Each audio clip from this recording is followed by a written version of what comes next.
Hola mis amados hermanos, nuevamente su hermano en Cristo, Lucio Castillo Barrera, trae para ustedes el comentario de la escuela sabática. Antes de iniciar vamos a hacer una oración. Padre, en esta hora te ruego una bendición especial para todos los oyentes de este comentario y permíteme rogarte que tú bendigas también tu palabra. En el nombre de Jesús, amén. Los ojos de Jehová, la cosmovisión bíblica. Amados hermanos, el versículo de memoria está en Proverbios 15:3. Los ojos de Jehová están en todo lugar, mirando a los malos y a los buenos. Amados hermanos, una cosmovisión es el conjunto de opiniones y creencias que conforman la imagen o concepto general del mundo que tiene una persona, época o cultura a partir de la cual la interpreta su propia naturaleza y la de todo lo existente. Una cosmovisión define nociones comunes que se aplican a todos los campos de la vida, desde la política, la economía o la ciencia, hasta la religión, la moral o la filosofía. Y como cientos de personas tienen su propia cosmovisión del mundo, algunas personas muy inteligentes por muchos años pensaron que la Tierra estaba inmóvil en el centro del universo. Otros pensaron que la Tierra era plana. Hasta mataron cuando alguien dijo que la Tierra era redonda, porque no comulgaba con su cosmovisión de la Tierra. Hoy en la actualidad han creído que la humanidad evolucionó, que venimos del mono, etc. Ahora, la cosmovisión bíblica está descrita en la palabra de Dios, y en la medida que el hombre conozca a Dios por medio del estudio de su palabra, tendrá mejores herramientas para evaluar la cosmovisión de su contexto y vivir según la cosmovisión bíblica. Y esto es necesario, amados hermanos, enseñarlo a nuestros jóvenes, inclusive a nuestros hermanos mayores de la iglesia. Los ojos de Jehová. El solipsismo es una posición filosófica en la cual no se reconoce la existencia de nada más allá de la mente de la persona, o a veces en que nada existe más allá de la mente de las personas. Por extensión, el síndrome de solipsismo es una sensación muy intensa de que nada es real. Otros creen que somos las creaciones digitales de una raza extraterrestre con computadoras superpoderosas. Si bien todo esto suena interesante, ¿cuál es la naturaleza de la realidad entonces? Para muchos, pues que todo esto es solo un sueño. Dos cosas, amados hermanos. La primera es que el universo y todo lo que en él hay, incluyéndonos a nosotros, simplemente es. Nada lo creó, nadie lo formó, solo está aquí. Es un dato duro. No hay Dios, no hay dioses, no hay nada divino, solo materia, átomos y vacío. La otra postura es que algún ser o seres divinos creó el universo. Y esto parece más real, más lógico, más racional, más sensato de la idea de todo lo que existe es nada, o solo materia y vacío. El Señor dice en Salmo 53:1, dice el necio en su corazón, no hay Dios, se han corrompido. El hombre, amados hermanos, no ha querido entender que existe un Dios que los ama y que quiere salvarlos, aun cuando en medio de tantas teorías y filosofías existe la realidad de un Dios creador. La cosmovisión cristiana tiene en su educación la realidad de un Dios que nos ama, un Dios que interactúa con nosotros, un Dios de milagros que utiliza las leyes para hacernos ver que Él es un Dios que está allí, para demostrarnos su presencia en medio de su pueblo. La enseñanza de esta cosmovisión cristiana es muy importante que la prediquemos con más fuerza, ya que la cosmovisión atea y naturalista, amados hermanos, se está enseñando abiertamente y sin tapujos, y lo que es peor, afirma que la ciencia los apoya. La pregunta de Leibniz. Un escritor dice que una tarde de 1714, en la que Leibniz se aburría y se sentía abandonado por su protector, el elector George Ludwig, que se había dicho que era más divertido ser rey de Inglaterra que alimentar a filósofos pelmazos en Hannover. Se hizo una pregunta que hasta entonces no se había hecho nadie. ¿Por qué existe algo en lugar de nada? Y es que, amados, siempre se ha sabido que el aburrimiento es muy malo. Te lleva a pensar cosas o a hacer cosas equivocadas. El primer ejemplo, Eva. La respuesta a la pregunta de Leibniz está en Génesis 1:1. Creó Dios los cielos y la tierra. Este es el principio de la creación. Hay un Dios creador. Por eso hay algo en lugar de nada. Salmo 33:6 y 9 y Salmo 104:5 dicen: por la palabra de Jehová fueron hechos los cielos, y todo el ejército de ellos por el aliento de su boca. Porque Él dijo y fue hecho. Él mandó y existió. Él fundó la tierra sobre sus cimientos. No será jamás removida. Génesis 1:2 dice que la tierra estaba desordenada y vacía. No existía nada, pero el Espíritu de Dios se movía sobre las aguas. Y la palabra de Dios habló y dijo: sea la luz. Es fascinante la forma en que la Biblia da por sentada la existencia de Dios, sin tanto argumentos lógicos. Aunque si los buscamos, los encontramos. La doctrina de la creación es fundamental para nuestra educación cristiana, pues nuestra fe, nuestra creencia se basa principalmente en un Dios creador. Es el principio de nuestra fe. Y es que, amados hermanos, la cosmovisión bíblica enfatiza la doctrina de la creación, y esto es de suma importancia, pues ha soportado múltiples ataques, inclusive en nombre de la ciencia. La evolución, que nos dice que hemos estado transformándonos a través de millones de años por casualidad y a traspiés, ha destruido la fe de millones de personas a través de los años. Y lo peor aún, amados hermanos, es que sufrimos la burla por causa de la palabra de Dios y de nuestra fe cristiana en general. La cosmovisión cristiana de la creación es la respuesta a la pregunta de Leibniz. Es el primer libro de nuestra fe. Allí se encuentra también el día que nos dejó Dios para adorarlos. La cosmovisión bíblica. Y es que, amados hermanos, la mayoría de las personas tiene su propia perspectiva de las cosas naturales de este mundo. Y el ejemplo que nos muestra la escuela sabática es uno de los más claros. En el caso del arco iris. Un ateo mira el arco iris en el cielo y no ve más que un fenómeno natural provocado por el agua y la luz. Y esa es su explicación del fenómeno. Pero un cristiano ve un arco iris y recuerda la más grande promesa de Dios de no destruir el planeta por medio del agua. Todo lo que Dios crea o hace tiene un propósito. Por ejemplo, ¿qué le diría un cristiano a sus hijos cuando estos niños ven un arco iris?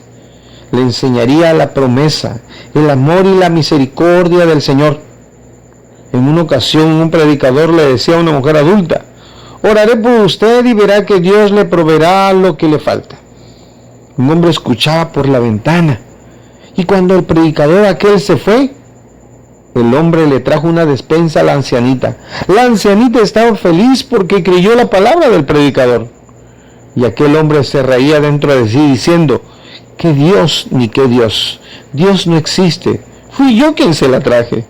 Y, amados hermanos, esa es la cosmovisión atea. No hay Dios.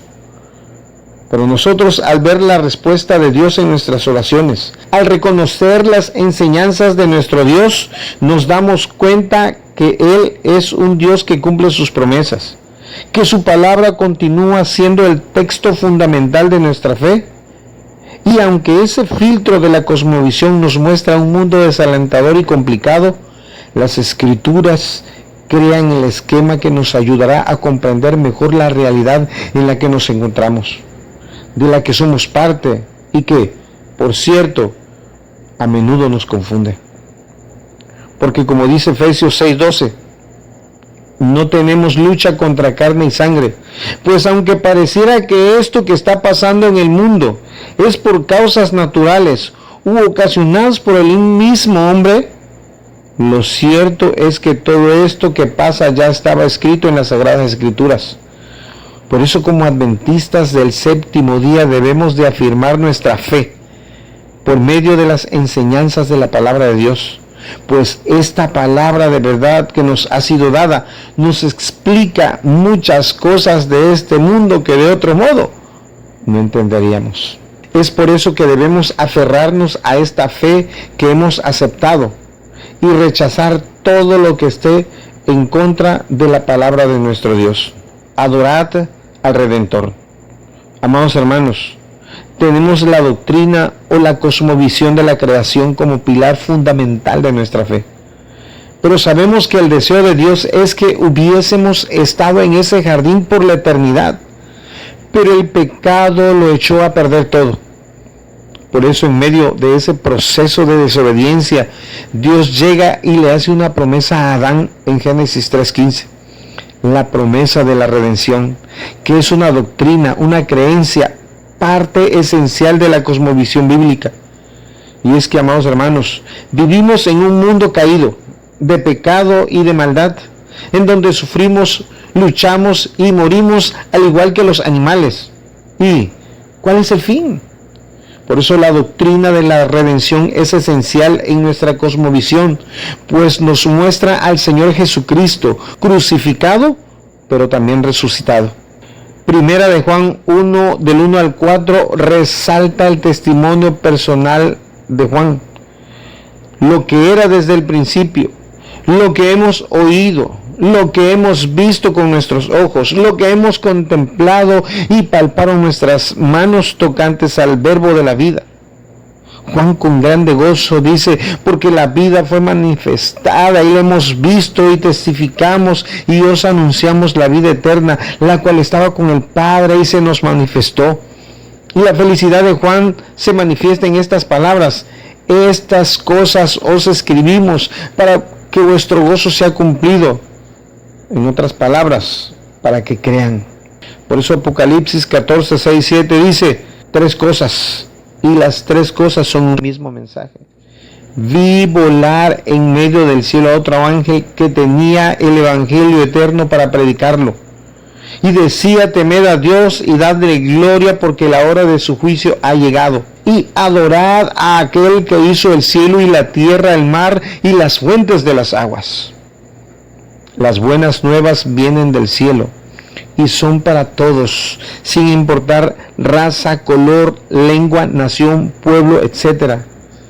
Y decía, temed a Dios y dadle gloria. Solo un pueblo que conoce a su Dios le tiene reverencia.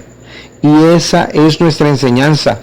Conocer a un Dios creador que, sin importar quiénes seamos o cómo seamos, nos da la oportunidad de la vida eterna. Un Dios que se hizo carne para conocer la realidad del hombre y que estuvo dispuesto a morir en esa cruz por nuestros pecados, pero al morir y resucitar nos da la esperanza de la vida eterna. Por eso nos llama a adorarlo. No tenemos, amados hermanos, otra razón para vivir, sino solo la de enseñar al mundo su amor, su misericordia, su bondad y su promesa de su segunda venida. Venida que dará salvación a todo aquel que hubiese creído.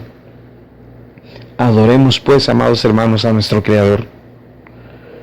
La ley de Dios, amados hermanos, desde el principio de la creación, cuando Dios puso a Adán y a Eva en el jardín de Edén, se pronunció el primer mandato o ley. Y también se pronunció el primer castigo por violar ese mandato o ley. Es por todos conocidos el resultado de la desobediencia de ese mandato. Hoy los seres humanos, aunque quisiéramos vivir una vida sin ley, no podríamos.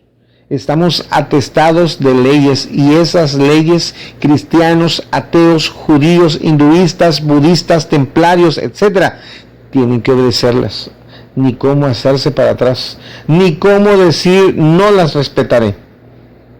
Y el resultado de la obediencia a esas leyes podemos verlas aun cuando no fueran obedecidas.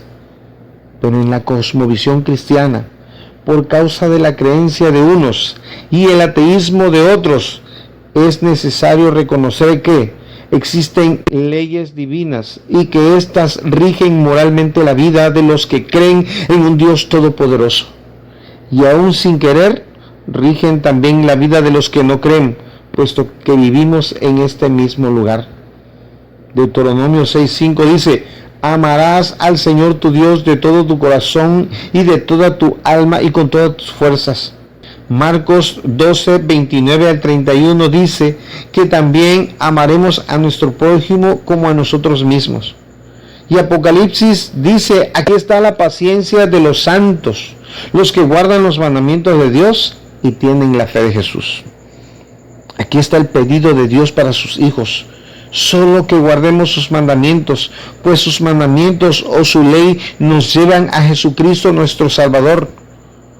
Juan dice en 1 de Juan 3:3 que el pecado es infracción a la ley, y Pablo dice en Romanos 6:23 que la paga del pecado es muerte. Pero sigue diciendo: mas la dádiva de Dios es vida eterna en Cristo Jesús. Ahora, amados hermanos, esta ley es como un espejo que nos muestra el pecado, y ese mismo espejo nos dice qué hacer, a dónde ir para limpiarnos de ese pecado, y a quién debemos ir para limpiarnos de ese pecado, y es a Jesucristo. Por tanto, debe ser enseñada, pues el Señor dijo: yo no he venido a abrogar la ley, sino a cumplir. Es por eso que se nos enseña la perpetuidad de la santa ley de Dios, el código moral que nos muestra lo que realmente es correcto a la vista de Dios. Como hemos dicho, amados hermanos, para concluir, en ocasiones anteriores, el verdadero objetivo de la educación es restaurar la imagen de Dios en el alma. Por medio de una cosmovisión cristiana integral, se fortalece la fe de los estudiantes, de los jóvenes, de los niños y también de los adultos, que en ocasiones pareciera que el mundo nos atrae para volvernos no solo volátiles de nuestra fe, sino inclusive ateos. Por lo tanto, amados hermanos, es fundamental que la cosmovisión bíblica forme la base de toda la educación adventista del séptimo día. Comprendamos, entendamos todas estas palabras para estar firmes en los días malos. Vamos a orar. Padre, te damos gracias por tu palabra. Gracias porque nos enseñas tu amor, tu bondad y tu misericordia. Ayúdanos a amarte, a adorarte y a glorificarte, pero sobre todo, Señor, ayúdanos a conocerte por medio de esta cosmovisión bíblica. Enséñanos, Señor, háblanos de ti. Queremos conocerte, queremos hacer tu voluntad, queremos ser salvos cuando tú vengas. Bendice a los que oyen, bendice a los que escuchan, bendice a los que comparten estos mensajes de salvación y vida eterna. En el nombre de Jesús. Amén.